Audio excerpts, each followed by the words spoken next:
Hello प्यारे विद्यार्थियों, नमस्कार। मैं आपका अपने चैनल पर स्वागत करता हूं और आशा करता हूं कि आप सब स्वस्थ होंगे और अच्छे से पढ़ाई कर रहे होंगे, क्योंकि अब मैट्रिक की परीक्षा में बहुत ही कम समय बचा हुआ है। तो जैसा कि मैंने वादा किया था कि मैं आपके लिए गणित विषय का और भी अन्य विषयों का मैट्रिक परीक्षा की तैयारी के लिए बहुत ज़्यादा सहयोग करूँगा, और उस सहयोग की कड़ी में हम आज लेके आए हुए हैं वस्तुनिष्ठ प्रश्नों की 50 क्वेश्चनों की एक श्रृंखला, जिसमें लगभग 60 क्वेश्चन होंगे। उसमें से 50 का जवाब आपको देना होता है। ऐसा ही सेट सेम टू सेम आपके एग्जाम में आएगा। ये 2020 के सेट का है, ठीक है। ये जो क्वेश्चंस हैं, ये सेट जो है 2020 के सीट का है। इसमें लिखा हुआ है कि प्रश्न संख्या 1 से 60 तक का प्रत्येक प्रश्न के साथ 4 विकल्प दिए गए हैं, जिनमें से एक सही है। किन्हीं 50 प्रश्नों का उत्तर दें। आपको सिर्फ 50 प्रश्नों के ही उत्तर देने होंगे एग्जाम में, लेकिन यहाँ पे 60 क्वेश्चन है, हम 60 के जवाब देंगे, ठीक ना। तो चलिए, और मैं आपको एक बता दूं बात कि पिछले साल और उसके पिछले साल यानी कि 2021 के एग्ज़ाम में और 2022 के एग्ज़ाम में लगभग 100 क्वेश्चन पूछे जाते थे ऑब्जेक्टिव के, जिसमें से मात्र 50 का जवाब देना होता था। तो कंपटीशन बहुत ही अच्छा था इसमें कि 100 क्वेश्चन है, उसमें से आप चुन चुन के 50 का जवाब दे सकते थे। लेकिन अब की बार मात्र 60 क्वेश्चन आने वाला है और 60 में से आपको 50 के जवाब देने पड़ेंगे। तो अब की बार क्वेश्चन का लेवल जो होगा टफ होगा, ठीक है। तो इसीलिए अच्छे से पढ़ाई करिए, और अगर आपको ये वीडियो अच्छा लगे तो इसको अपने दोस्तों के साथ शेयर करें और मेरे चैनल को सब्सक्राइब करें। तो चलिए, इस वीडियो से आगे चलते हैं और देखते हैं अपने सवालों को क्या क्या है इसमें। चलिए, तो पहला क्वेश्चन कह रहा है इसमें कि 7/20 का दशमलव प्रसार है। 7/20 का दशमलव प्रसार है। तो जैसा कि आप जानते हैं, किसी भी संख्या का दशमलव प्रसार शांत या अशांत कब होता है? जब उसके हर का मान, आप जानते हैं कि किसी भी दशम जो है संख्या तो p/q के रूप में होता है, और q का मान हमेशा यानी कि हर का मान जो होता है 2 का पावर n या 5 के पावर m या 2 के पावर n गुने 5 के पावर m के रूप का होता है। तभी वो दशमलव प्रसार उसका क्या होता है? शांत होता है। तो यहाँ पे आप देखेंगे 7/20 है, तो 20 को हम तोड़ सकते हैं। कैसे? तो 2 गुने 2, 2 दूनी का 4 और गुने 5, 4 5 20। तो यहाँ पे देख रहे हैं 2 का पावर 2 और गुने 5 हो रहा है, यानी कि इस रूप में हो जा रहा है। तो इसीलिए ये जो है शांत दशमलव प्रसार है, अर्थात 7/20 का दशमलव प्रसार शांत है। 7/20 का दशमलव प्रसार क्या है? शांत है। देखिए विद्यार्थियों, आपको जो भी क्वेश्चन इसमें समझ में नहीं आता है, उसके लिए आप ज़रूर मेरे कमेंट बॉक्स में कमेंट करें कि मुझको ये वाला सवाल समझ में नहीं आया, तो मैं उसका जवाब देने की कोशिश ज़रूर करूँगा और अच्छे से समझाने की कोशिश करूँगा। चलिए आगे चलते हैं और दूसरा नंबर क्वेश्चन देखते हैं, जिसमें कहता है कि पाई है एक परिमेय, अपरिमेय, प्राकृत या पूर्णांक। तो जैसा आप जानते हैं कि पाई एक अपरिमेय संख्या है। कौन सी संख्या है? अपरिमेय। तो पाई हमारा है अपरिमेय संख्या, ठीक है। चलिए आगे चलते हैं और तीसरा नंबर सवाल देखते हैं कि तीसरा नंबर क्वेश्चन में क्या कहता है। तीसरा नंबर क्वेश्चन कहता है कि दो संख्याओं का मौसा 15 तथा लौसा 105 है। मौसा का मतलब HCF और लौसा का मतलब LCM। यदि उनमें से एक संख्या 5 है तो दूसरी संख्या क्या है? तो जैसा कि एक फार्मूला होता है, आप जानते हैं कि पहली संख्या गुने दूसरी संख्या, पहली संख्या गुने दूसरी संख्या बराबर LCM गुने HCF। फार्मूला होता है LCM गुने HCF, पहली संख्या गुने दूसरी संख्या। तो पहली संख्या कह रहे कि एक संख्या 5 है, तो एक संख्या अगर 5 ले लेते हैं, दूसरी संख्या तो पता ही नहीं है तो 1 से ले लेते हैं, और LCM HCF है कितना? 105 LCM है और 15 हमारा HCF है। तो ये देखिए 5 से 15 कट जाएगा, 5 15, तो ये हो गया 300, 5 15, 3 एकम 3, 315। कितना हो जा रहा है? 315। तो इसका सही जवाब हो जाएगा 315, ठीक है। 3 नंबर का आंसर C 315। आगे बढ़ते हैं, अगले क्वेश्चन को देखते हैं। अगला क्वेश्चन कहता है 4 नंबर कि निम्नलिखित में कौन अपरिमेय संख्या है? इरेशनल नंबर कौन है इसमें से अपरिमेय? तो वह संख्या जिसका वर्गमूल पूर्ण रूप से नहीं निकलता है उसे ही अपरिमेय संख्या कहते हैं। यहाँ पे आप देख सकते हैं कि √3/5 जो है, यहाँ पे √3/5, यही हमारा जो है 3 का भी वर्गमूल पूरा पूरा नहीं निकलेगा और 5 का भी पूरा पूरा नहीं निकलेगा, तो यही हमारा जो है अपरिमेय संख्या, इरेशनल नंबर है, ठीक। अब चलते हैं अगले क्वेश्चन पे। 5वां नंबर क्वेश्चन कहता है कि निम्नलिखित में कौन द्विघात समीकरण है। निम्नलिखित में कौन द्विघात समीकरण है, कौन क्वाड्रेटिक इक्वेशन है।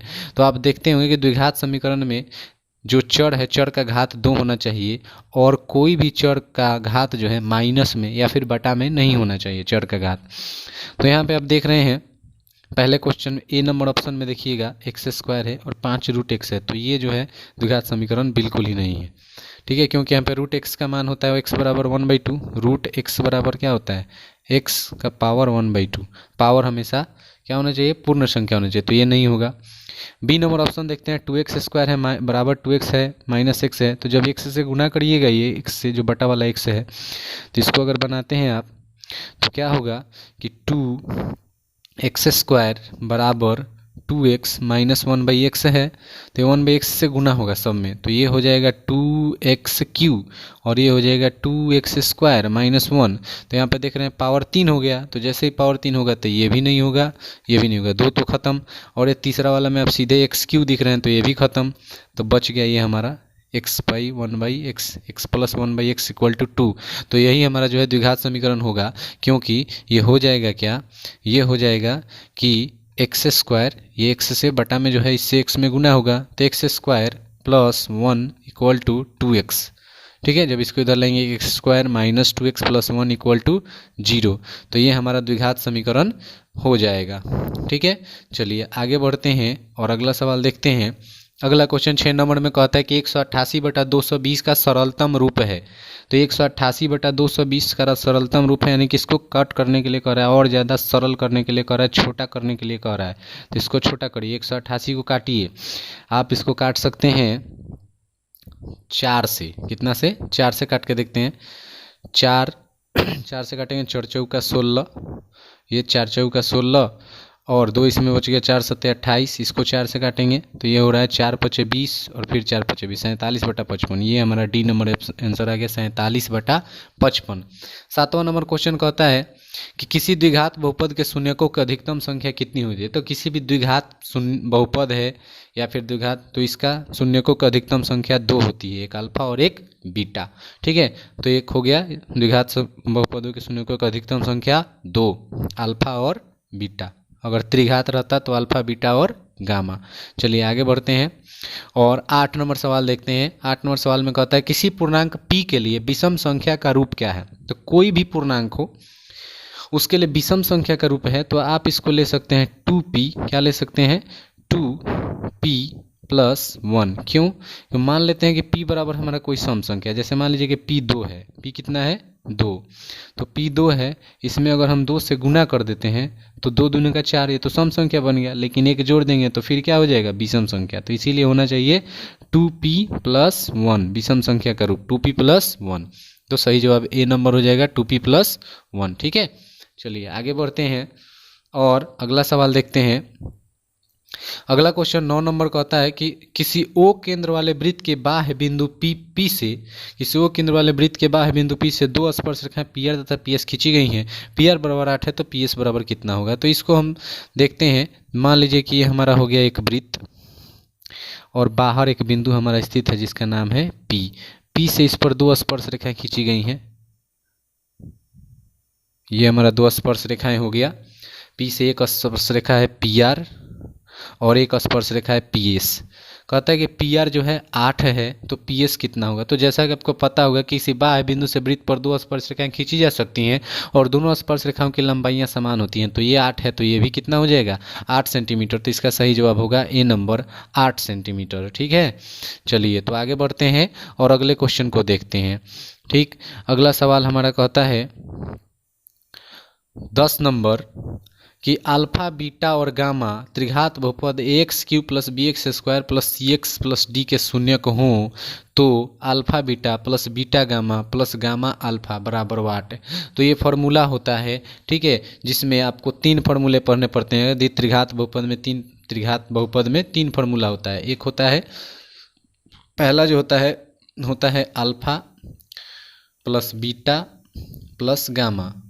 ठीक, अल्फा + बीटा + गामा, इसका फार्मूला होता है -b/a। क्या होता है, -b/a,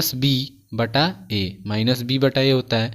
एक होता है alpha beta plus beta gamma plus gamma alpha बराबर ये होता है माइनस सी बटा ए प्लस सी बटा ए होता है। और तीसरा होता है alpha into beta into gamma, alpha beta into gamma, इसका होता है माइनस डी बटा ए। तो यहाँ पे आपसे क्या पूछ रहा है, यहाँ पर आपसे पूछ रहा है alpha into alpha beta alpha plus gamma alpha. तो ये हमारा बीच वाला पूछ रहा है यानी कि सी बटा ए। तो सी बटा ए ऑप्शन किस में है, सी में। तो इसीलिए इसका सही जवाब होगा सी बटा ए। इसका सही जवाब क्या हो जाएगा, सी नंबर सी बटा a. Alpha beta gamma gamma alpha बराबर होता है सी बटा ए। चलिए 11 नंबर सवाल देखते हैं। 11 नंबर क्वेश्चन में कहता है कि दो रैखिक समीकरणों के आलेख समानांतर हैं, तब रैखिक समीकरण युग्म का कितना हल है, एक हल है, दो हल है, अनगिनत हल है, कोई हल नहीं है। तो कभी भी यदि रैखिक समीकरणों का आलेख जो है समानांतर होता है तो ऐसे समीकरण युग्म का कोई हल नहीं होता है, ऐसे समीकरण युग्म का कोई हल नहीं होता है। तो कोई हल नहीं है, ये हमारा आंसर होगा डी नंबर, कोई हल नहीं है, नो सॉल्यूशन। ठीक, आगे बढ़ते हैं और अगला सवाल देखते हैं 12 नंबर। जो 12 नंबर हमारा क्वेश्चन है, 12 नंबर क्वेश्चन में कहता है कि बहुपद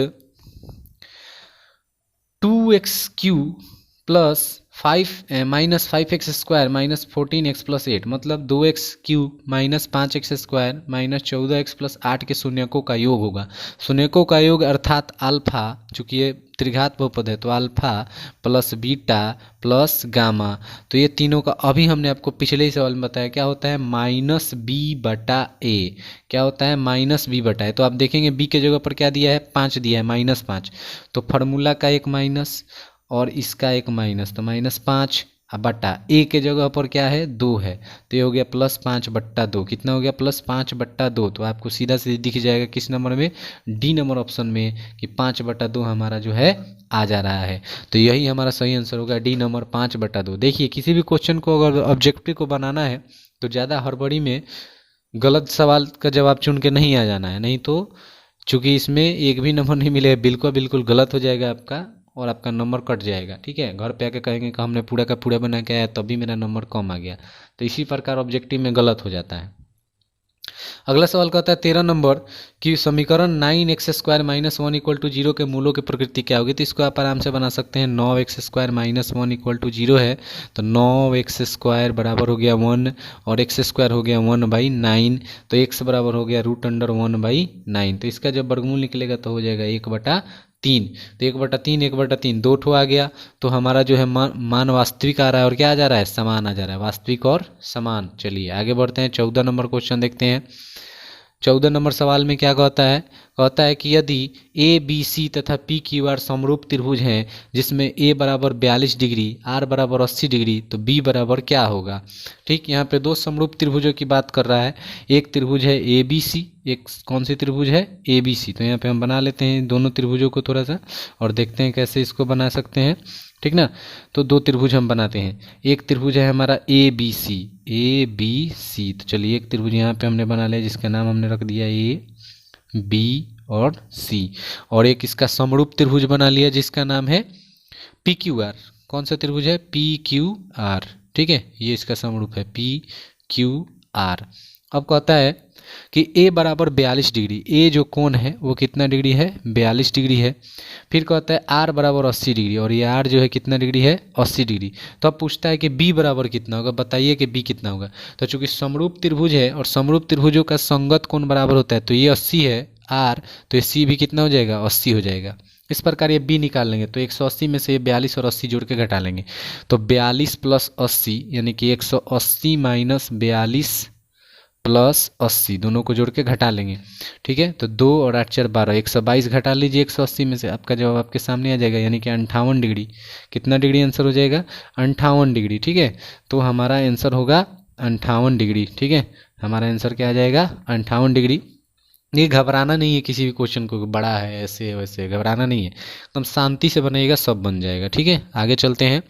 15 नंबर क्वेश्चन कहता है कि बहुपद x² - 5 के शून्यक है, तो x² = हो जाएगा 5 और x बराबर हो जाएगा √5। तो प्लस माइनस लगेगा, तो एक +√5 और एक -√5। तो आप आसानी से इसको बना सकते हैं, सी नंबर आंसर हो जाएगा +√5 -√5। ठीक है, अगला सवाल देखते हैं। 16 नंबर क्वेश्चन क्या कहता है, 16 नंबर सवाल कहता है कि समीकरण निकाय 3x प्लस के वाई बराबर 0 और 2x प्लस 5y बराबर 20 का अद्वितीय हल होने के लिए के का मान है। तो जब ऐसा मान आता है, के का मान पूछ रहा है, तो पहले ऑप्शन देखते हैं कैसा कैसा दिया है। तो ऑप्शन देखिएगा तो के नॉट इक्वल टू 15/2। जब भी ऐसा कोई सवाल आता है जिसमें नॉट इक्वल टू दिया हुआ होता है तो ज़्यादातर कंडीशन में क्या होता है कि नॉट इक्वल टू वाला ही आंसर होता है, और कुछ लोग बराबर वाला मार के चले आते हैं, जो बिल्कुल गलत हो जाता है। तो यहाँ पे हम के नॉट इक्वल टू वाला ही देखेंगे। अगर 15/2 को हम देखते हैं रख के, इसमें के जगह पर 15/2 को हम रख के देखेंगे क्या होता है। जैसे अगर हम 3 है और x है प्लस के जगह पर रख देते हैं 15/2 y बराबर 0। अब ये 2 से इसमें गुना होगा तो ये हो जाएगा 3 दूना 6, कितना हो जाएगा 6x, ठीक। और ये हो गया प्लस 15y बराबर में 0, ठीक। और दूसरा समीकरण हमारा क्या है, 2x प्लस 5y बराबर में 20, ठीक है। तो यहाँ पे देखिए 6/2 है तो 2 3 6, 3 हो गया, 5 3 15, 3 हो गया, यानी कि 3 बराबर 3, यानी कि a1/a2 बराबर b1/b2 हो गया। तो अद्वितीय हल होने के लिए तो बराबर नहीं ना होना चाहिए, क्या होना चाहिए a1/a2 और नॉट इक्वल टू b1/b2, तभी तो बड़ा अद्वितीय हल होगा। लेकिन यहाँ पे तो 3 बराबर 3 हो जा रहा है, यानी कि कभी भी के का मान 15/2 नहीं होना चाहिए। तो हमारा ऑप्शन जो है ए नंबर ही बिल्कुल सही है। के नॉट इक्वल टू 15/2, 15/2 के का मान कभी नहीं होना चाहिए।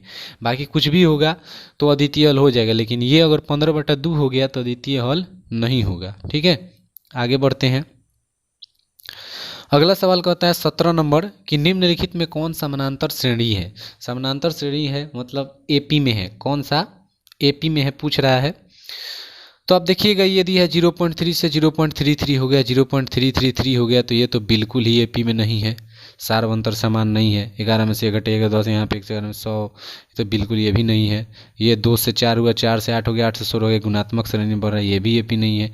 ये डी नंबर जो बच गया यही हमारा क्या है, एपी है। कैसे है तो इसको आप घटा के भी देख सकते हैं। -4 में से 0 घटाइए बराबर -8 में से -4 घटाइए, ठीक है।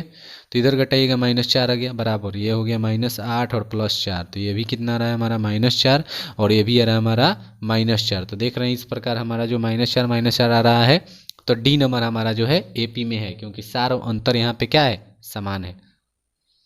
जब भी सार्व अंतर समान होगा तभी वो क्या होगा, एपी में होगा। चलिए आगे बढ़ते हैं। अगला सवाल 18 नंबर देखते हैं। कहता है कि बिंदु -12 किस पाद में है, यानी कि किस चतुर्थांश में है।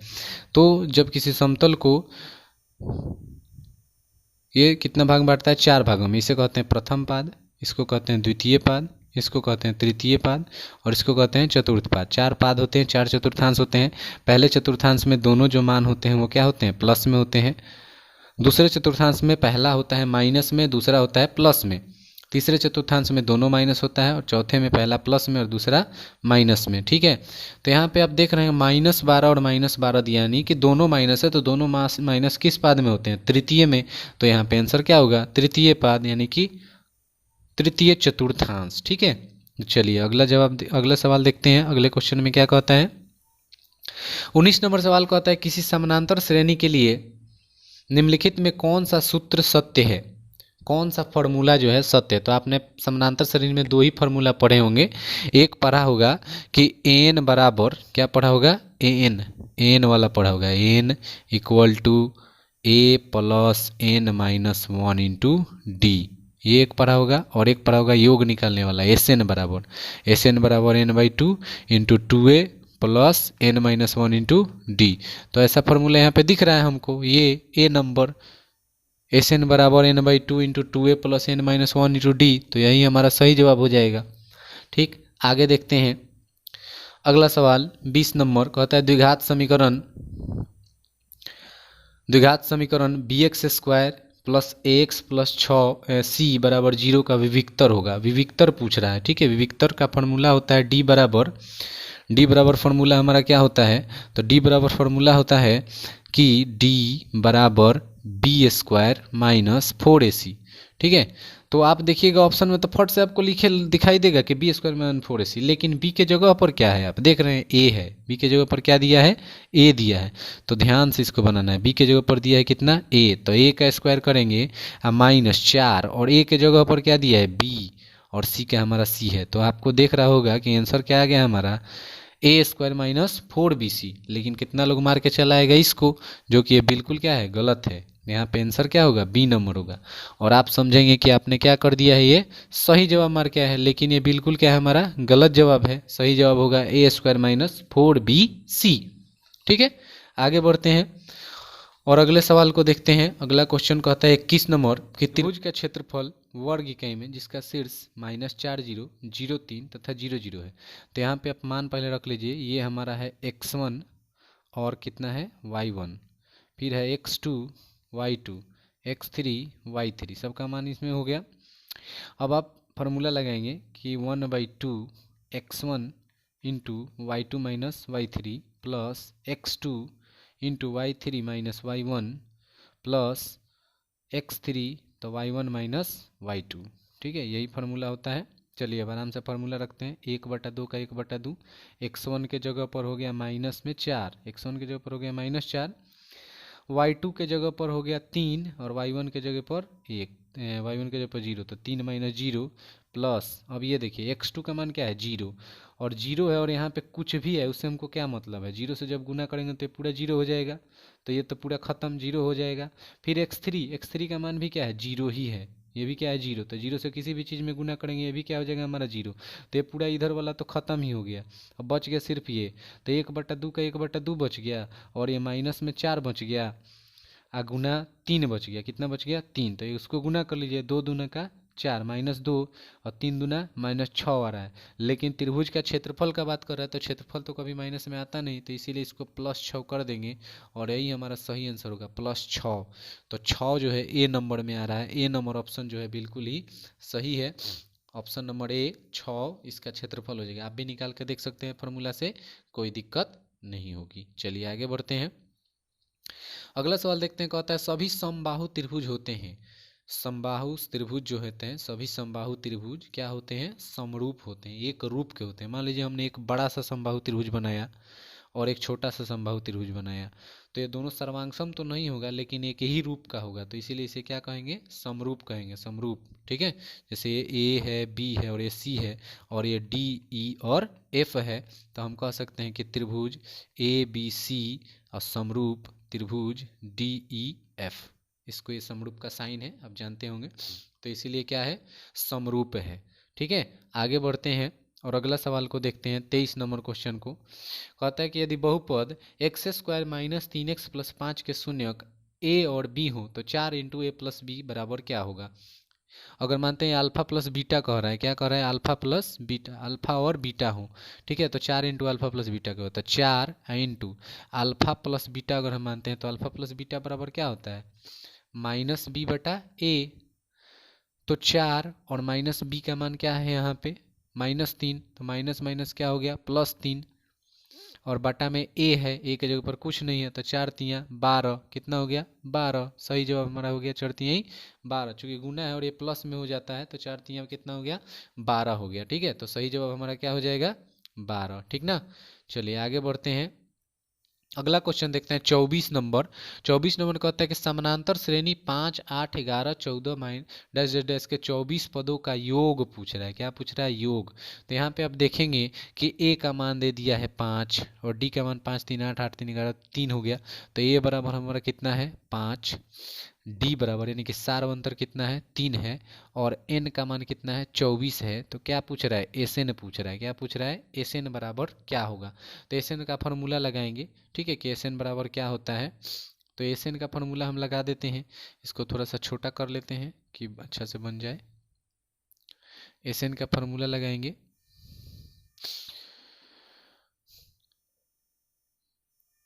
तो एस एन बराबर होता है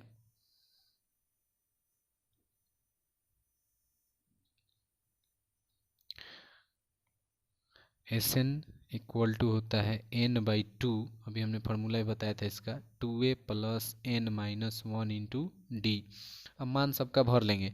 जैसा आपको पता है कि a का मान जो है इसमें कितना दिया था 5 दिया था, एस एन का मान हमको निकालना है। n का मान हमारा 24 है, 24/2, 2 a का मान है 5 तो 5 रख लिए प्लस n मतलब 24 माइनस 1 और d का मान है हमारा, d का मान हमारा कितना दिया था, 3 दिया था। कितना दिया था, 3, तो 3 रख लिए। ठीक है, और इसको आगे बनाने की कोशिश करते हैं। 1 और 3 और ये बनाते हैं। ठीक है, 24/2 कट गया हमारा, 12 हो गया। ये हो गया 5 दूना 10, 24 में से गया 23, 23 में 3 से गुना करेंगे। 23 में कितना से गुना करो, 3 से, 3 तरीके 9 और 3 दूनी 6, 69, 69 और 10 हो गया 79, यानी कि 12 गुने 7 9, 79 से गुना करना है। तो 12 नवा 108 का 8, हासिल 10, 12 से 84 और 10 हो गया कितना, 94 को 948। कितना आंसर आ गया, 948। ठीक है, तो चलिए देखते हैं कि 948 किसी ऑप्शन में है कि नहीं। तो बिल्कुल ये सी नंबर ऑप्शन में हमारा 948 आ रहा है, तो यही हमारा सही जवाब होगा 948 सी नंबर में। कितना नंबर में, सी नंबर में। तो सही जवाब हमारा कौन सा है, सी नंबर 948। योग निकल गया आपका, 948 हो गया। चलिए अगला सवाल देखते हैं, 25 नंबर। 25 नंबर क्वेश्चन में कहता है कि बिंदु 5 5 की दूरी मूल बिंदु से क्या होगी। मूल बिंदु से दूरी निकालना है। कहाँ से निकालना है, मूल बिंदु से। तो मूल बिंदु का निर्देशांक हमारा होता है 0 0। मूल बिंदु का निर्देशांक कितना होता है, 0 0, 0 0 से निकालना है। तो फॉर्मूला होता है मूल बिंदु से दूरी का, तो फिर उसी फॉर्मूला से निकाल लेते हैं। ठीक है, दूरी सूत्र से। दूरी सूत्र हमारा क्या होता है, x2 माइनस x1, यानी कि 5 माइनस 0 अगर निकालते हैं, फिर निकालते हैं 5 माइनस 0, फिर वही बात हुआ है, यानी कि 5 का प्लस 5, यानी कि 5 का स्क्वायर प्लस 5 का स्क्वायर रूट अंडर में। ठीक है, तो ये हो गया 25 प्लस 25, यानी कि रूट 50। कितना हो गया, रूट 50। रूट 50 को बाहर निकालेंगे तो हो जाएगा 5 रूट 2। ठीक ना, 50 25, 25 दूनी 50, यानी कि 5 रूट 2। सी नंबर ऑप्शन हमारा बिल्कुल सही होगा। ठीक है, अगला सवाल देखते हैं। इसके बाद है 26 नंबर सवाल कहता है कि त्रिभुज ए बी सी में ए बी बराबर 13 है, बी सी बराबर 12 है और ए सी बराबर 5 सेंटीमीटर है, तो कोण सी बराबर क्या होगा। तो पहले एक इसका हम ट्रायंगल बना लेते हैं। ठीक है, तो जब त्रिभुज बनाएंगे हम तो पता चलेगा कि ए बी और सी, ए और ए बी बराबर 13 है, बी और ये हमारा कौन हो गया, सी। तो कहते हैं ए बी बराबर हमारा 13 सेंटीमीटर, बी सी बराबर 12 सेंटीमीटर और ए सी बराबर 5 सेंटीमीटर है। तो बिल्कुल आप देखिएगा पाइथागोरस प्रमेय को फॉलो करेगा, तो पाइथागोरस प्रमेय किस में लगता है, समकोण त्रिभुज में। तो जो ये सी कोण होगा वो होगा हमारा 90 डिग्री का समकोण बनेगा यहाँ पे। तो कितना डिग्री हो गया, 90 डिग्री हो गया। ठीक है, तो इसका आंसर हो जाएगा 90 डिग्री। चलिए अगला सवाल देखते हैं। अगला क्वेश्चन 27 नंबर में कह रहा है कि बिंदु 6 10 की कोटि क्या है। क्या पूछ रहा है, बिंदु 6 10 की कोटि क्या है। कोटि यानी कि y निर्देशांक को क्या कहते हैं, कोटि कहते हैं। तो जैसा कि आप देख रहे हैं इसका x निर्देशांक है 6 और y निर्देशांक है 10, तो इसीलिए इसका कोटि क्या हो जाएगा, 10 हो जाएगा। ठीक है, आगे बढ़ते हैं। अगला सवाल 28 नंबर कहता है, 28 नंबर क्वेश्चन कि दो समरूप त्रिभुजों की संगत भुजाएं 4:9 के अनुपात में इनके क्षेत्रफलों का अनुपात क्या होगा। तो कभी भी ऐसा सवाल पूछे जिसमें भुजाओं का अनुपात दिया हो, क्षेत्रफलों का अनुपात पूछ रहा है, तो सिर्फ इसको स्क्वायर कर दिए। 4 चौका 16 और 9 नवा 81, 16:81। ये बहुत ही आसान सा सवाल है, 16:81 इसका आंसर होगा। ठीक है, आप इसको ऑप्शन में भी देख सकते हैं 16:81 कहाँ पे है। तो बी नंबर ऑप्शन में आप देख रहे हैं 16:81 दिया हुआ है, यही इसका क्या हो जाएगा, आंसर हो जाएगा 16:81। ठीक है, चलिए 29 नंबर क्वेश्चन देखते हैं। कहता है बिंदु ए 5 2 और बी 9 5 के बीच की दूरी क्या है। तो दूरी सूत्र से यहाँ पे निकालना पड़ेगा। दूरी सूत्र आपको पता है कि रूट अंडर क्या होता है, x2 माइनस x1 का whole square plus y2 minus y1 का होल स्क्वायर, यही होता है दूरी सूत्र। तो यहाँ पे मान रखिए x2 के जगह पर मान लीजिए x1 हो गया और ये y1 हो गया, ये x2 हो गया और ये y2 हो गया। अब x2 में से 9 में से 5 घटा कितना हो गया, 4, तो 4 का स्क्वायर प्लस 5 में से 2 गया 3, तो 3 का स्क्वायर रूट में 4 चौका 16, 3 तरीके 9, 16 और 9 कितना कितना आ गया, 16 आ गया और 9 आ गया। तो ये हो गया हमारा 25 और 25 का वर्गमूल कितना आता है, 5। तो सही आंसर इसका क्या होगा, 5 यूनिट, यानी कि दूरी जो है हमारी कितनी हो जाएगी, 5 यूनिट हो जाएगी। बिल्कुल सही आंसर हो जाएगा 5 यूनिट। ठीक है, चलिए अगला सवाल देखते हैं, जिसमें कह रहा है कि त्रिभुज ए बी सी में डी ई समानांतर बी सी। ठीक है, एक त्रिभुज है जिसमें क्या है कि डी ई समानांतर बी सी है, डी ई समानांतर बी सी, जिसको छोटा किया थोड़ा सा फिगर बनाने के लिए। ठीक है, ए बी सी एक त्रिभुज है। कौन सी त्रिभुज है, ए बी सी, ये हमारा ए, ये बी और ये सी त्रिभुज बन गया। कहता है इसमें डी समानांतर बी सी, तो एक यहाँ पे समानांतर रेखा खींच लें जिसका नाम है डी और ई। डी समानांतर बी सी है। कहता है ए डी बराबर 3, ये ए डी जो है 3 है, और ए डी जो है हमारा कितना है 3 है, और डी बी जो है वो हमारा बी डी जो कितना है 4 है, और ये ए से लेके सी तक कितना दिया है 15 दे दिया है। ठीक है, तो पूछ रहा है कि ए ई बराबर बताइए कि क्या होगा, ए ई बराबर क्या होगा। तो हम इसको समानुपात से बांट देंगे तो क्या हो जाएगा 3/4 बराबर ए ई बटा 15 माइनस ए ई। ठीक है, 15 माइनस ए ई। अब तिरछा तिरछी गुना कर देंगे तो 15 तिया 45 माइनस 3 ए ई बराबर 4 ए ई। कितना हो गया 4 ए ई। ये ए ई है, ये ए है, ठीक ना, ए ई हो गया। तो अब देखिए ये 45 के 45 इधर रहेगा और ये -3 उधर गया तो प्लस हो गया, तो 4 3 7 ए ई। अब 7 से इस 45 को कटाइए, 7 छक 42। ठीक, कितना बच गया 3। अब 7 के पारा में 3 है, 7 चौक 28, 2 बच गया, 7 दूना 14। ठीक है, 2 बच रहा है तो 7 दूना 14 यानी जो 3 हो जाएगा, ये लगभग में कितना हो जाएगा 3, तो 6.43 इसका सही जवाब होगा 6.43, यानी कि ये ए नंबर ऑप्शन जो होगा इसका सही हो जाएगा 6.43 सेंटीमीटर। ठीक है, आगे बढ़ते हैं। अगला सवाल देखते हैं। 31 नंबर का होता है समानांतर श्रेणी 4 9 14 19 का कौन सा पद 109 है। यहाँ पे n का मान पूछ रहा है, कौन सा पद जो है कितना हो जाएगा 109 हो जाएगा। तो a का मान आपको पता होगा कि a का मान इसमें कितना दे दिया है।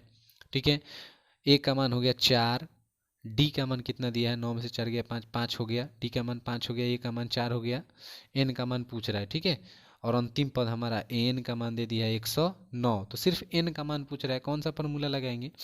तो फार्मूला यहाँ पे लगेगा कि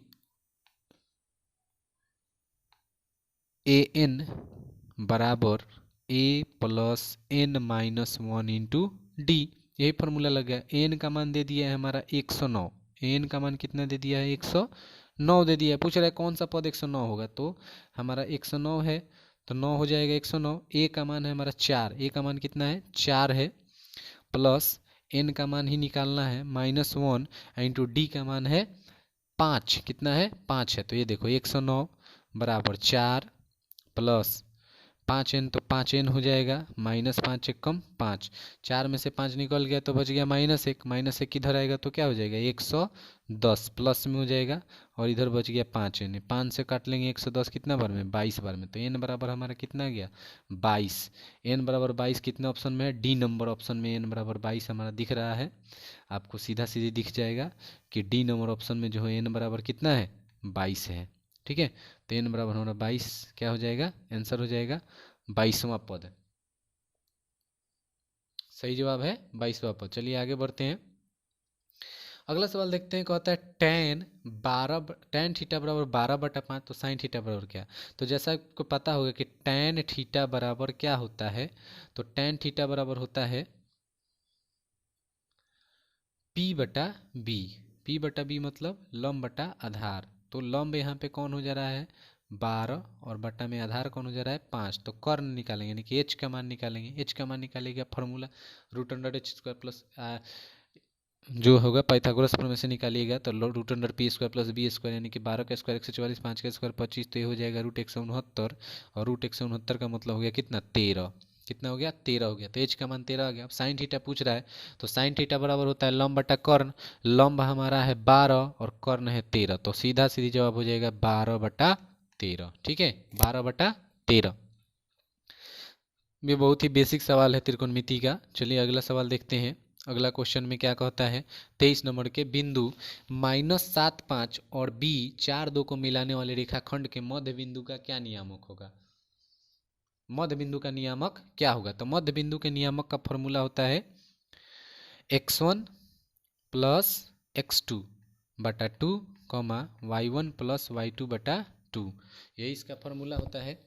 तो x1 के जगह पर आप देख रहे हैं -7 है और +4, ये दोनों को जोड़ेंगे 7 और -7 और 4 जोड़ेंगे तो क्या हो गया -3/2 हो गया, और 5 और 2 जोड़ेंगे तो कितना हो गया 7 और बटा में 2, तो यही इसका आंसर हो जाएगा -3/2 और 7/2। देखिए कौन से ऑप्शन में आ रहा है। तो आप देखिएगा कि ये जो हमारा -3/2 है और 7/2 है, बी नंबर ऑप्शन में बिल्कुल ही मिल जा रहा है। तो इसका आंसर क्या हो जाएगा, बी नंबर। कौन सा आंसर होगा, बी, -3/2 और 7/2। चलिए अगला सवाल देखते हैं। 34 नंबर क्वेश्चन में क्या कहता है। 34 नंबर सवाल जो है, 34 नंबर सवाल में कह रहा है यदि सूर्य की ऊंचाई 60 डिग्री है तब 30 मीटर लंबी छाया बनाने वाली उदग्र मीनार की ऊंचाई कितनी होगी। ठीक है, सूर्य की ऊंचाई कितना डिग्री कह रहा है, 60 डिग्री। तो यहाँ पे इसको हम बनाते हैं फिगर। कहता है कि एक कोई मीनार है जहाँ से सूर्य की ऊंचाई जो है 60 डिग्री का कोण बना रही है और ये छाया की लंबाई कितनी हो जा रही है, 30 मीटर।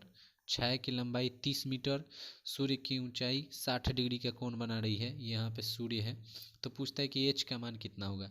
तो जैसा कि आप देख रहे हैं ये हमारा है लंब और ये हमारा है आधार। तो लंब बटा आधार किस में होता है, tan थीटा में। तो tan 60 डिग्री बराबर h/30। tan 60 का मान होता है √3 बराबर h/30। तिरछा तिरछी गुना करेंगे, h बराबर हो जाएगा 30√3। क्या हो जाएगा, 30 और √3। तो हमारा सही जवाब हो जाएगा 30√3। चलिए अब इसको मिला लीजिए आप, कहाँ है 30√3। तो 30√3 आप देख रहे हैं सी नंबर ऑप्शन में 30√3 दिखाई दे रहा होगा आपको। 30√3 कैसे हो जाएगा, तो ये सी नंबर जो ऑप्शन हो जाएगा 30√3, यही हमारा सही जवाब होगा। ठीक है, चलिए अब आगे देखते हैं अगला सवाल कौन सा कह रहा है, क्या कह रहा है। अगला सवाल जो है हमारा 35 नंबर क्वेश्चन। 35 नंबर कहता है दो खंभों जिनकी ऊंचाई 6 मीटर और 11 मीटर है। दो खंभे हैं जिनकी ऊंचाई है 6 और 11 मीटर है। ठीक है, आप देख रहे हैं, कहता है समतल भूमि पर खड़े हैं, यदि खंभों के पादों के बीच यानी कि पैरों के बीच की दूरी जो है 12 मीटर है तो उनके ऊपरी सिरों के बीच की दूरी क्या है। क्वेश्चन को अच्छे से समझेंगे तब बनाएंगे। इस क्वेश्चन में कोई जान नहीं है, भले ही कोई लोग देख के घबरा जाएगा और इसको बना नहीं पाएगा, लेकिन इस क्वेश्चन में कुछ नहीं है, बिल्कुल ही सिंपल सा क्वेश्चन है। कहता है कि दो खंभे हैं, ठीक है, तो हम इसको फिगर द्वारा समझा रहे हैं, आप देखिए इसको कैसे ये बनता है। दो खंभे हैं, एक की ऊंचाई है 6 मीटर, एक की ऊंचाई कितनी है 6 मीटर। ठीक है, तो पहले हम एक 6 मीटर वाला खंभा जो है खींच लेते हैं। ये 6 मीटर का खंभा हो गया, ठीक है, और एक 11 मीटर का खंभा है, और एक कितना का है 11 मीटर का खंभा है। तो यहाँ से पाद के बीच की दूरी जो कि है कितनी है, इनके पाद के बीच की दूरी जो है 12 मीटर की है। तो यहाँ से हम यहाँ भी खींच लेते हैं तो ये भी 12 हो जाएगा। और चूंकि टोटल हमारा 11 था तो 11 में से यहाँ तक तो 6 कट गया, तो यहाँ कितना बच गया 5। कितना बच गया 5 बच गया। और ये 12 5 और यही निकालना है कि सिरों के बीच की दूरी कितनी है। तो ये हो गया हमारा कितना 12 और 5। ठीक है, यहाँ पे 90 डिग्री का कोण बन जाएगा और पाइथागोरस प्रमेय लगेगा तो ये कर्ण निकालने के लिए रह जाएगा। क्या निकालने के लिए रह जाएगा, कर्ण। तो 12 आधार और लंब हमारा 5, कर्ण जब निकालिएगा तो √12 का स्क्वायर प्लस 5 का स्क्वायर, तो हो जाएगा 169। और 169 का वर्गमूल हमारा होता है 13। कितना वर्गमूल होता है 13। तो हमारा सही आंसर जो है कितना हो जाएगा 13 सेंटीमीटर। बिल्कुल ही आसान सा सवाल है, 13 सेंटीमीटर। ठीक है, तो आप इसको आसानी से बना सकते हैं। यहाँ पे हमारा जो है आंसर कितना हो जाएगा 13 मीटर, सॉरी कितना हो जाएगा, ये जो बीच की दूरी है कितना हो जाएगा 13 मीटर। ठीक है, अगला सवाल देखते हैं। 36 नंबर क्वेश्चन में क्या कहता है। 36 नंबर सवाल कहता है कि दो वृत्तों के क्षेत्रफलों का अनुपात 9:1 है तो उनकी त्रिज्याओं का अनुपात क्या होगा। जैसे त्रिज्या दिया हो, क्षेत्रफल पूछता है तो स्क्वायर करते हैं, वैसे ही अगर क्षेत्रफल दिया है और त्रिज्या पूछता है तो इसका सिर्फ वर्गमूल निकाल देते हैं। ठीक है, तो आंसर हो जाएगा 9 का वर्गमूल हमारा क्या होता है, 9 का वर्गमूल होता है 3 और 1 का वर्गमूल होता है 1, यानी कि 3:1। तो यही होगा हमारा सही जवाब 3:1। ठीक है, 36 नंबर का आंसर हो जाएगा 3:1। आगे चलते हैं और अगला सवाल देखते हैं। अगले क्वेश्चन में कहता है 37 नंबर में कि 4 2 5 2 0 3 2 3 का बहुलक क्या होगा। तो जो सबसे ज़्यादा बार किसी फ्रैक्शन में आता है उसे ही बहुलक कहते हैं। तो यहाँ आप देख रहे हैं 2 1 बार, 2 बार, 3 बार आया है और कोई संख्या 3 बार भी नहीं आया है, तो 2 ही हमारा क्या हो जाएगा बहुलक हो जाएगा। बहुलक क्या हो जाएगा 2। ठीक है, चलिए आगे चलते हैं और 30 नंबर क्वेश्चन देखते हैं कि यदि एक घनाभ की लंबाई, चौड़ाई तथा ऊंचाई क्रमशः 12 सेंटीमीटर, 15 सेंटीमीटर और 4.5 सेंटीमीटर, तो इसका आयतन, तो घनाभ का आयतन होता है लंबाई गुने चौड़ाई गुने ऊंचाई। घनाभ का आयतन क्या होता है? लंबाई L गुने B गुने H। ठीक है, तो तीनों को गुना कर दीजिए, आपका आंसर आ जाएगा।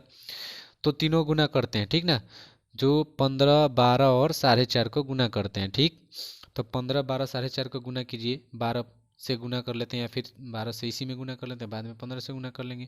तो 4.5 में 12 से गुना कर लीजिए, आपको नहीं समझ में आए तो गुना भी करके दिखा देते हैं। 4.5 में कितना से? 12 से, 12 25 60 की 0 हासिल 6, 12 चौक 48 और 6 54। ठीक है, तो ये हमारा 54 हो गया, पॉइंट यहाँ बढ़ जाएगा तो 54 हो गया। अब 54 में 15 से गुना करना होगा, 15 चौका 60 के 0 हासिल 6, अब 15 पचे 75 और 6 81, 810। कितना आ गया? 810 सेंटीमीटर, यानी कि बी नंबर सही जवाब हो जाएगा, बी नंबर। चलिए आगे बढ़ते हैं। अगला सवाल देखते हैं। 39 नंबर कहता है कोण थीटा वाले त्रिज्याखंड का क्षेत्रफल क्या होगा? कोण थीटा वाले त्रिज्याखंड का क्षेत्रफल क्या होगा? तो आपको पता होगा कि इसका क्षेत्रफल का फॉर्मूला होता है थीटा बटा 360 गुने पाई आर स्क्वायर, यही ना होता है जी। तो थीटा बटा 360 देखते हैं, थीटा बटा 360 इसमें 2 पाई आर, ये नहीं होगा, और थीटा बटा 360 किसी में नहीं दिया है, तो अब आगे इसमें देखो 1 बाई थीटा बटा 180 पाई आर स्क्वायर है, लेकिन 180 है तो ये भी नहीं है। ये थीटा बटा 180 2 पाई आर है, ये भी नहीं है, तो यही हमारा जो है सही जवाब होगा। कैसे होगा? तो आप देख रहे हैं कि 2 से 3 720 जो है कट जाएगा, कितना बार में? 360 बार में, तो बच गया थीटा बटा 360 पाई आर स्क्वायर, यही हो गया। तो यही हमारा सही जवाब कौन सा है? C number. कौन सा सही जवाब है? C number. ऐसा आप चैप्टर में भी पढ़े होंगे। ठीक है, चलिए आगे बढ़ते हैं। अगला सवाल कहता है कि 1 माइनस साइन ए इंटू 1 माइनस साइन ए बराबर क्या? तो यहाँ पे थोड़ा सा क्वेश्चन में हमको लगता है गलती है। 1 माइनस साइन ए इंटू 1 प्लस साइन ए होगा। ठीक है, क्या होगा? 1 प्लस साइन ए, यहाँ पे प्लस होना चाहिए। ठीक है, तो 1 प्लस साइन ए, तब ये ए स्क्वायर माइनस बी स्क्वायर होगा, तो 1 का स्क्वायर माइनस साइन स्क्वायर ए हो जाएगा। ठीक है, तो 1 माइनस साइन स्क्वायर ए हो जाएगा, तब ये हो जाएगा कितना? कॉस स्क्वायर ए। कितना जवाब होगा? कॉस स्क्वायर, यानी कि बी नंबर। कौन सा आंसर होगा इसका? बी। लेकिन यहाँ पे क्या होना चाहिए? प्लस होगा। ठीक है, तो आप सुधार लीजिएगा इसको। तो ये इसका सही जवाब होगा कॉस स्क्वायर ए। चलिए अगला सवाल देखते हैं। अगला क्वेश्चन में कहता है कि वर्ग अंतराल 110 130 का वर्ग चिन्ह क्या है? तो वर्ग चिन्ह कैसे निकलता है? उच्च सीमा प्लस निम्न सीमा बटा 2, तो हो जाता है वर्ग चिन्ह। तो 130 हमारा उच्च सीमा है और 110 निम्न सीमा है, तो दोनों को जोड़ लीजिए, तो हो गया हमारा 240। कितना हो गया? 240, और 2 से भाग लगाएंगे, कितना हो जाएगा? 120। तो वर्ग चिन्ह हमारा कितना हो जाएगा? 120 आंसर होगा सही जवाब। आगे बढ़ते हैं। अगला क्वेश्चन को देखते हैं 42 नंबर के। टैन 57 डिग्री बटा कॉट 33 डिग्री। ठीक है, तो टैन को बदल लीजिए कॉट में, तो हम इसको आराम से, ये बहुत ही आसान सवाल है, ऐसा जब भी सवाल है तो आंसर एक ही होता है जनरली। ठीक है, देखिए क्या हो जाएगा। तो टैन 90 माइनस 33, टैन 57 को हम लिख सकते हैं टैन 90 माइनस 33, और कॉट 33 को वैसे ही कॉट 33 रहने देते हैं। अब टैन 90 माइनस थीटा बराबर होता है कॉट थीटा, तो ये हो गया ऊपर वाला कॉट 33, और नीचे भी क्या है हमारा? कॉट 33। तो कॉट 33 खत्म हो गया, क्या बच गया? 1 बच गया, कट गया तो क्या हो गया? 1 बच गया, तो इसका सही जवाब होगा 1। ठीक है, इसका सही जवाब क्या होगा? 1 होगा। अगला सवाल देखते हैं 43 नंबर। कहते हैं एक पासा फेंकने पर एक सम संख्या आने की प्रायिकता क्या है?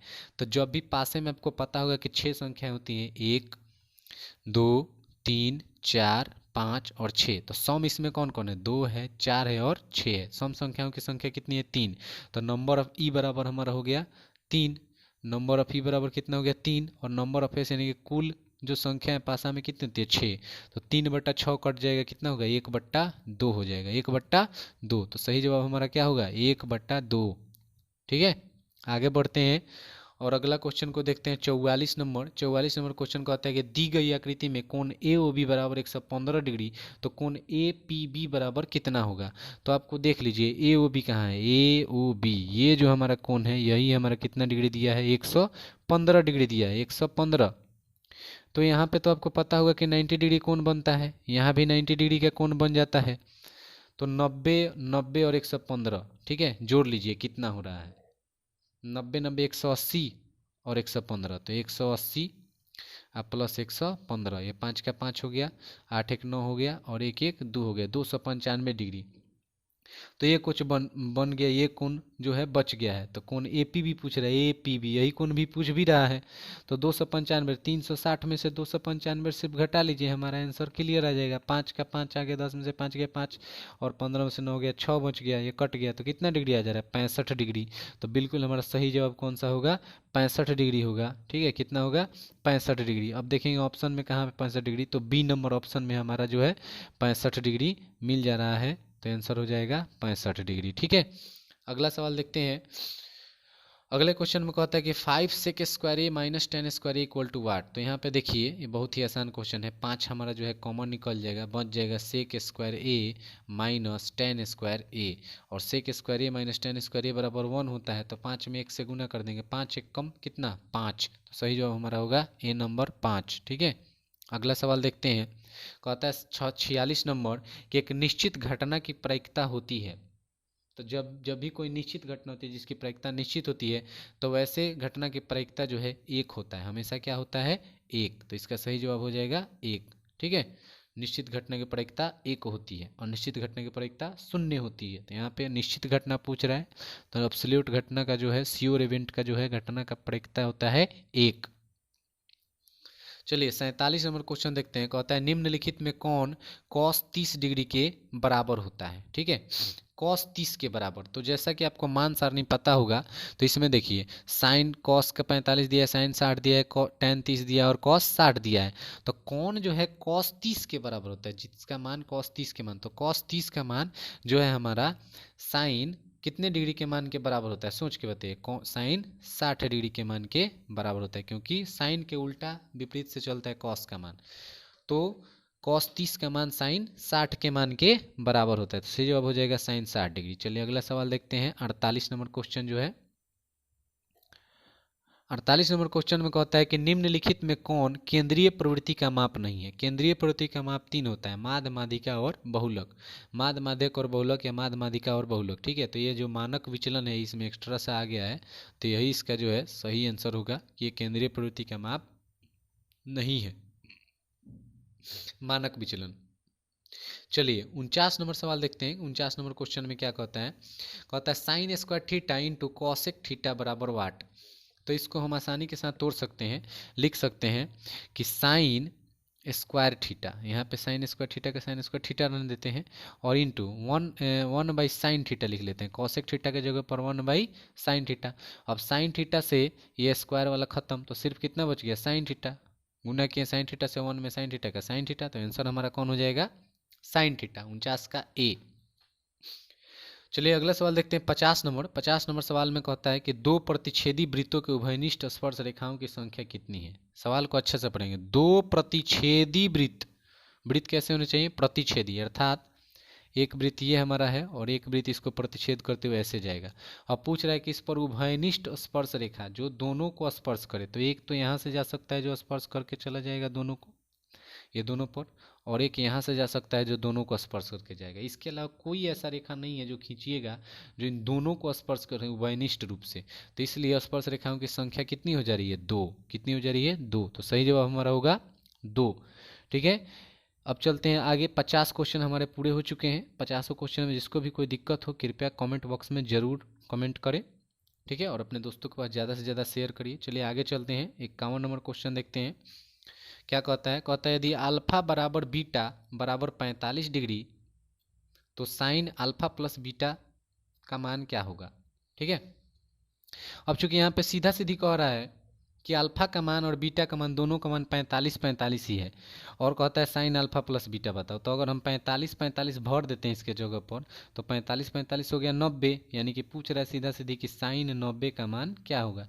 तो साइन 90 का मान जैसा आपको पता है क्या होता है? 1 होता है। तो 1 में कौन है? B number option 1। तो हमारा सही जवाब हो जाएगा बी। ठीक, फिर 52 नंबर क्वेश्चन में चलते हैं। अगला क्वेश्चन 52 नंबर में चलते हैं। 52 नंबर में कहता है कि दिए गए आकृति में x का मान होगा। ठीक है, तो नीचे आकृति दिया हुआ है, आप देख सकते हैं इतना बड़ा है, इसको थोड़ा सा और छोटा कर दें। देखिए इसमें x का मान पूछ रहा है, ये हमारा x है।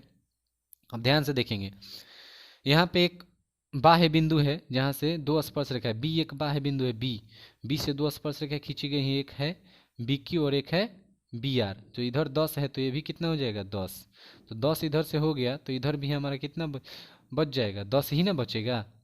10 जब इसमें ख़त्म हो गया बीच में तो इधर 10 बच गया। और फिर इधर कह रहा है कि देखिए सी एक बाह्य बिंदु और सी से 2 स्पर्शरेखा खींची गई वृत्त पर एक उलंग 6 है तो इधर भी कितना हो जाएगा 6। ठीक, तो ये तो 6 आ गया। अब देखिए ए भी तो बाह्य बिंदु है ए, तो ए जब बाह्य बिंदु है तो ए क्यू बराबर अगर यहाँ से यहाँ तक 10 हो रहा है तो फिर ए पी बराबर भी कितना होगा 10 ही तो होगा। तो 10 हो गया ये और ये हो गया 6, तो दोनों को जोड़ेंगे 10 6 16, यानी कि x का मान जो है कितना आ गया 16 आ गया। ठीक है, घबराने की कोई ज़रूरत नहीं है, इसका आंसर होगा बी नंबर यानी कि 16 सेंटीमीटर। ठीक है, आगे चलते हैं। अगर आपको नहीं समझ में तो एक बार फिर से वीडियो को रिमाइंड करके देख लीजिएगा, पीछे करके देख लीजिएगा, अच्छा से समझ में आ जाएगा। ठीक है, आगे बढ़ते हैं।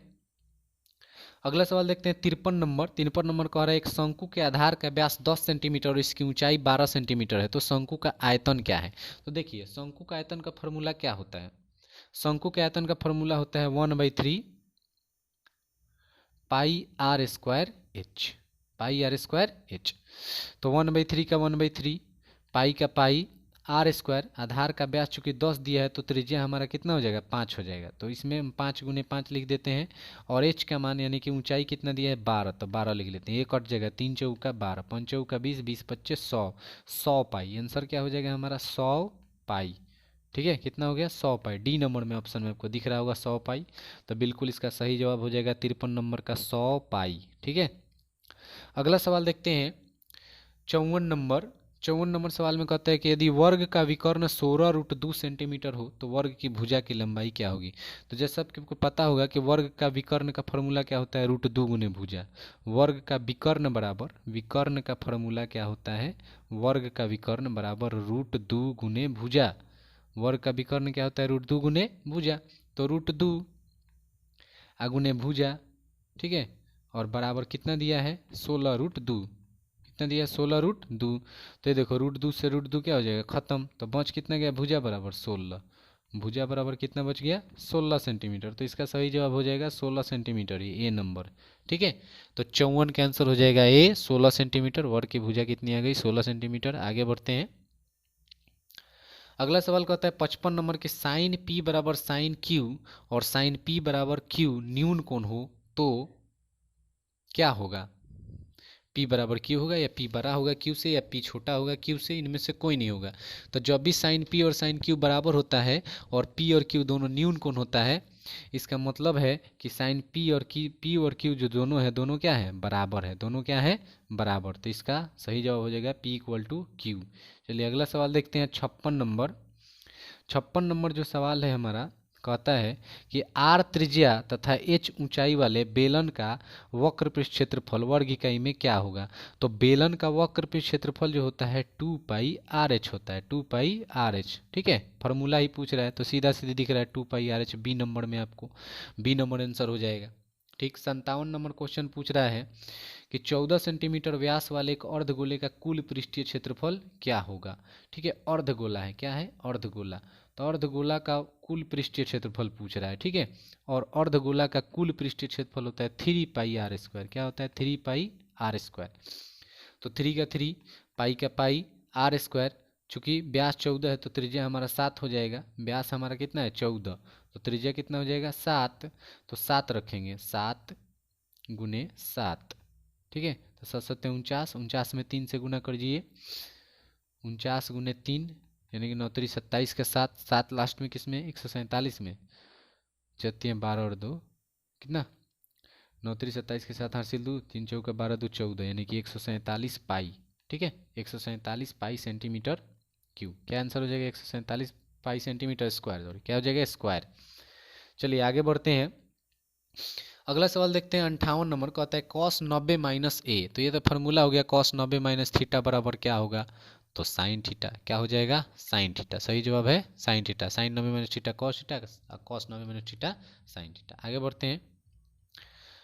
अगला सवाल कहता है 59 नंबर सवाल में कि त्रिभुज पी क्यू आर में क्यू आर बटा पी क्यू बराबर क्या होगा। क्यू आर और बटा में क्या पूछ रहा है पी क्यू बराबर क्या होगा। तो एक क्यू आर जो है आप देख रहे हैं कि कोण यहाँ पे बना हुआ है, न्यून कोण यहाँ पे बना हुआ है, और न्यून कोण के सामने वाली जो भुजा होती है वो हमारी कहलाती है लंब। क्या कहलाती है? लंब। और इसके जो संगत भुजा होती है वो होती है हमारी आधार। तो आपसे सवाल में क्या पूछ रहा है? आपसे सवाल में पूछ रहा है कि बताइए कि क्यू आर बटा पी क्यू, क्या बताइए? क्यू आर और बटा में पी क्यू, क्यू आर बटा पी क्यू बताइए। तो क्यू आर हमारा ये है क्यू आर बटा में पी क्यू। क्यू आर हमारा क्या है? आधार है। क्या है? आधार। और पी क्यू हमारा क्या है? लंब। तो आधार बटा लंब क्या होता है? tan थीटा होता है लंब बटा आधार, ठीक है। साइन थीटा होता है लंब बटा कर्ण। सेक थीटा बराबर क्या होता है? ये होता है आधार बटा कर्ण, कर्ण बटा आधार। तो कॉट थीटा बराबर, कॉट थीटा बराबर क्या होता है? आधार बटा लंब। तो सही जवाब होगा कॉट अल्फा, यानी कि थीटा के जगह पर अल्फा है तो कॉट अल्फा बराबर आधार बटा लंब। सही जवाब हो जाएगा कॉट अल्फा। ठीक है, आगे बढ़ते हैं और इस सेट का अंतिम क्वेश्चन देखते हैं, जो 60 नंबर क्वेश्चन है। इस सेट का अंतिम क्वेश्चन है, ठीक है। मैं आपको पहले ही बता चुका हूँ, अब की बार आपके एग्जाम में 60 ही क्वेश्चन आएंगे ऑब्जेक्टिव के, जिसमें से 60 में से आपको 50 सॉल्व करने होंगे। तो इसीलिए कृपया ऑब्जेक्टिव को जो है अच्छे से पढ़ें, बहुत अच्छे से पढ़ें जानकारी के साथ, लेकिन नहीं तो आपको बहुत ज़्यादा दिक्कत हो जाएगी एग्जाम में। और इस वीडियो को बहुत अच्छे तरीके से देखें। अगर आपको समझ में आ रहा है तो इसको और भी लोगों के पास शेयर करें, और नहीं समझ में आ रहा है तो हमारे कमेंट बॉक्स में ज़रूर कमेंट करें, इस वीडियो को लाइक करें और चैनल को सब्सक्राइब करें। चलिए, तो लास्ट क्वेश्चन कहता है कि 0.47 के ऊपर एक रिंग को बदलना है, बराबर में क्या होगा? तो देखो, ऐसा सवाल जब भी आए तो चुपचाप जो है 0.47 है तो 47 लिख लीजिए, ठीक। और रेकरिंग कितने के ऊपर है? 1 के ऊपर, तो नीचे लिखिए 9, और दशमलव के बाद कितनी संख्या है? 1, तो एक 0 बैठाइए, और 47 में से कितना घटाइए?